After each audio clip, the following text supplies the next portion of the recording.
Hello citizens, it's Man City first Chelsea in the Premier League, and it's a huge game. What does it mean? Well, it means that if we win, we go 13 points clear at the top of the table. Now that's big, because if that happens, you're going to hear a lot of fan cams, a lot of social media, and a lot of media as well, like Sky Sports say City won the league, boring City this, boring City that. But I don't think that's the case. I think there's a little bit more to play for, even if we do win, and I'm going to go into why. Now last week against Swindon, we won 4-1. Swindon deserved their goal in the first half in particular. They played really well. Our defence was a little bit suspect in that first half, but we came through it. We went into the lead at half time. In second half, we continued as well. I thought Bernardo played well, should have had a couple more goals. I think Palmer did well.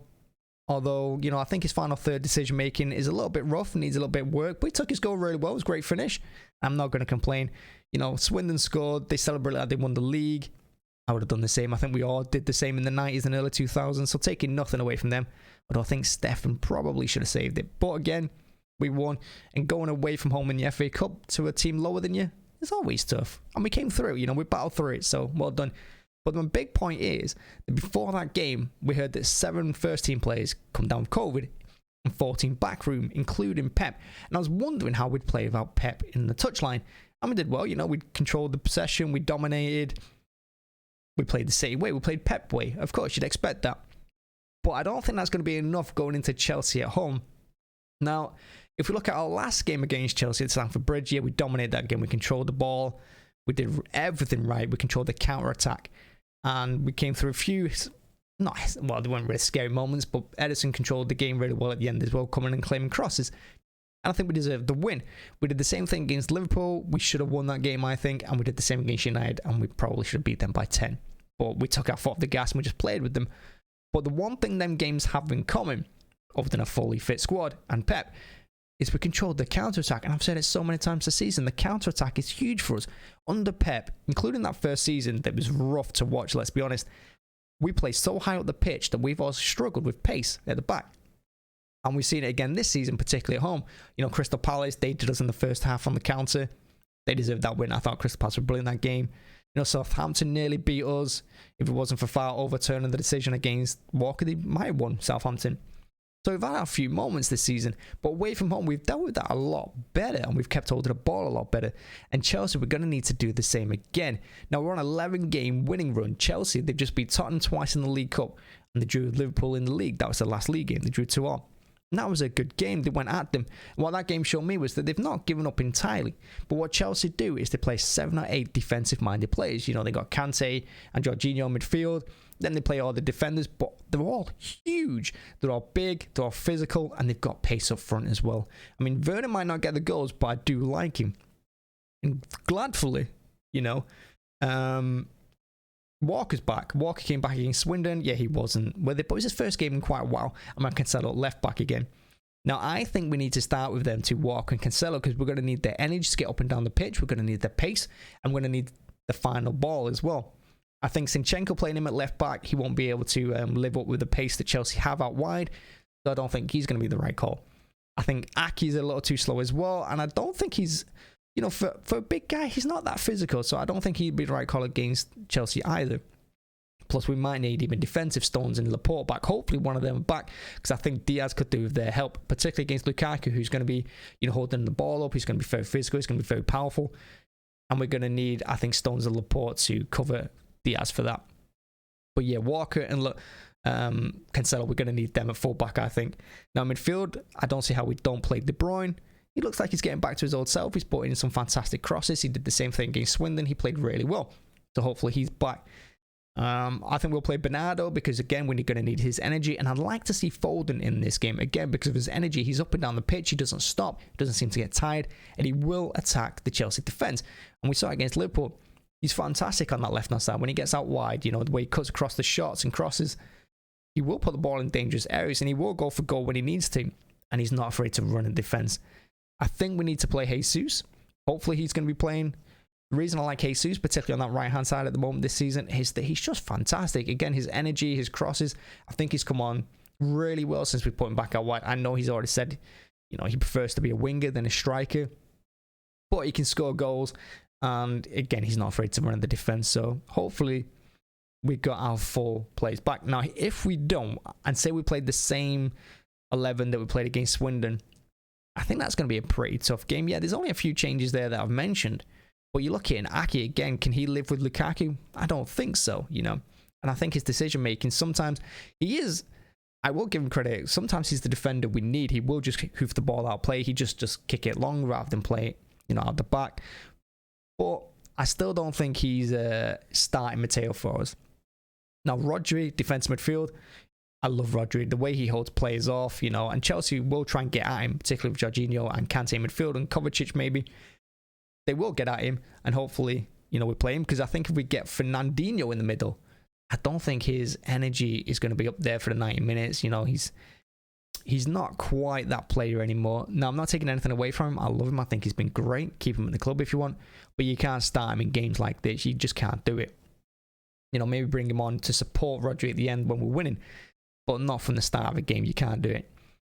And yeah, goalkeeper, I'm a little bit concerned if it's Stefan. Like I've already mentioned, I think Stefan should have saved that goal against Swindon. He should have. I think he should have stuck his foot out, but instead he went with his hands for some reason.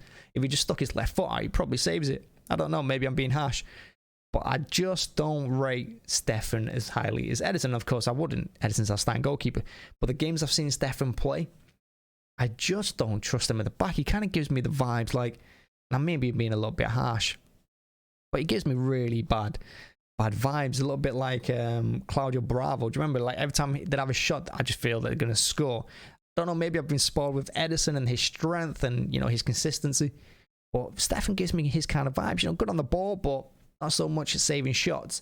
And I think when we played Chelsea in the FA Cup last season, I think it all comes down to that. When they played around him, Stefan was massively out of position. He'd gone, I don't know where he'd gone walkabout. That was a really poor goal to concede in the, was it the semi-final, quarter-final of the FA Cup against Chelsea? It was a really poor goal to give away. So hopefully Edison's back. But again, if not, we'll play the same 11 that we did against Swindon. We'll give Chelsea a goal, but at home we've been a little bit suspect. We've been far better away from home. So hopefully we can live up to it and we come away with something, because like I said, if we win, we go 13 points clear. Now, the reason I said that I don't think the title's over just yet, even though you'll hear it from like all the fan cams and everything, is that COVID is a little bit of a concern for me. And like we saw a couple of weeks ago, yeah, fortunately we only playing we only playing Swindon, and we do have a huge team. We are the best team to deal with a COVID outbreak, of course. We've got two top 4-11 teams probably. But a COVID outbreak could cost us massively, because some players don't, you know, recover as quickly as others. So we might have players out for a month with it, maybe 2. Players might not be get back to their full fitness for a while. You know, and we can't keep swapping and changing, particularly in the league, because the league is a very combative and very competitive tournament. You know, much more, I think, than the League Cup and the FA Cup. I think if you win the league, I think you more deserve it. If you win a cup, you can get away with a bit of luck, bit of fluke, but you don't get that in the Premier League. You don't get that little bit of fortunate, you know, bounce or whatever consistently. So we need our first 11. And we need our full range of players. And if we get another COVID outbreak, you know, you can drop points. And if you drop points, it only takes a couple of games. Say we lose this game against Chelsea, you know, and then we lose another game. Suddenly we're only, 4 points clear at the top of the table. Fewer points clear if Liverpool win their game in hand. So it only takes a couple of games. And then all of a sudden you're battling out at the end of for the Champions League. You got the Premier League, you got the FA Cup. And there's a lot of things going on. You know, and you don't know who to rest players for, and here and there, and players are getting injured. So I don't think it's going to be quite over yet, even if we do go 13 points clear. If we lose, is it the end of the world? No. Again, we're going to be 7 points clear at the top of the table. And we've got Chelsea out the way. And the only other big games you can think of, top of your head, Liverpool at home, United at home if they turn up. I mean, they're likely to beat us, aren't they? Whatever. But, you know, it's one of those... You've got to win, keep up the consistency. And if we are 13 points clear, obviously I'm going to be a lot happier. But if we lose, it's not going to be too disheartening. Because like I said, then that game's out the way. And if we get people like Liverpool, you know, we're still going to be 4 points clear as long as we win the other games. And you can't see Chelsea going the rest of the league anyway, and Liverpool going the rest of the league without dropping points anyway. So we still have our chances.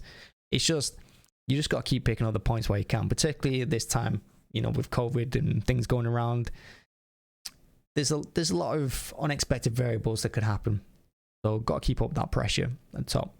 And I don't want to see us dropping points just willy-nilly, you know, because we still got we got beat by Crystal Palace at home. We drew Southampton at home.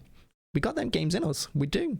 Believe it or not, I mean, we don't have that striker who's finishing goals, you know. We've not got that 30-goal striker, so just got to keep it up. Keep going where we are and keep rotating. And we're going to have, you know, Mahrez out this month as well. We're going to need Sterling to step up a little bit too. So hopefully we keep it going, keep winning. And yeah, that's about it really. Like I said, I think I've rambled on a little bit too much, but you get what I'm saying. Just keep winning. That's all we need. You know, we're on an 11-win streak. Make that 12 on Saturday. I'm going to be very happy. You're going to see a very happy match reaction. Anyway, thanks for watching. Thanks for chilling with us. And yeah, as always, you know, make sure you to leave a like and hit the subscribe button. It just helps with the algorithm. More people are seeing these videos now, which is really nice. It was only a couple of weeks ago we were getting 3 or 4 views a video, but now we're picking up a little bit. And, you know, hopefully we get a little bit bigger and we can do more things. You know, I'd like to see you there anyway.